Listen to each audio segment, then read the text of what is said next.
Should I file a provisional patent application? Well, why can't we just file provisional patents? Wouldn't that be just as good to show that you're an expert? So yes, there is a value to a provisional patent. And let me explain for those that never heard that word before. In the US and in many countries, I know India is one, I can't think of all the different ones. There is provisional patent practice. It's a placeholder. So the patent system in many countries, including the US, is a first to file system. That means the first inventor to the patent office is the presumed inventor and owner of that invention, that patent for that invention, right? So if there's someone in California and somebody in Florida who happened totally coincidentally to come up with the same invention, and the one in California starts working with the patent attorney and they file something. They have a file date for that invention. And the one in Florida says, I'm gonna work with a prototype house and I'm gonna make sure it works. And they wait 6 months.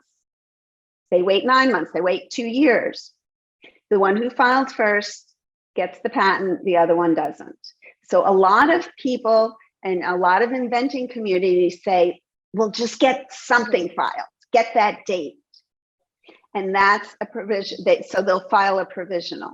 So let's talk about why people have this concept, because I call it a misconception.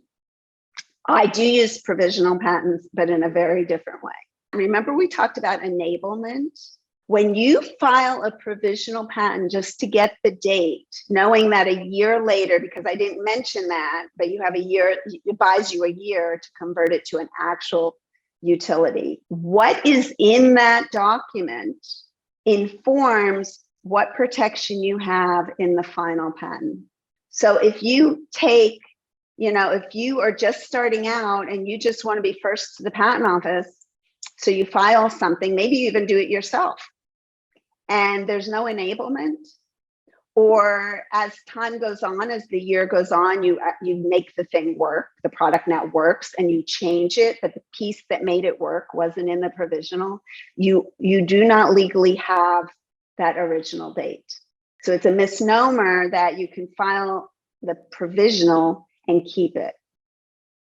For your purposes, there's another issue. A provisional patent application is secret.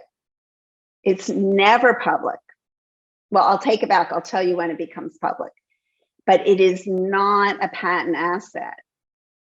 So you can never claim it as a publication, as a technical anything, because no examiner ever looks at it, right? You could take, I don't know, you could take, well, we've been sticking with chairs and tables for some reason tonight. I don't know why I'm doing that, but you could put a sketch for a table and submit a provisional application. It gets a number.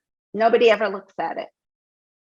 So to people evaluating whether you're an expert, a provisional, even a detailed provisional, even the kind of provisionals that I file for my clients, isn't going to help you.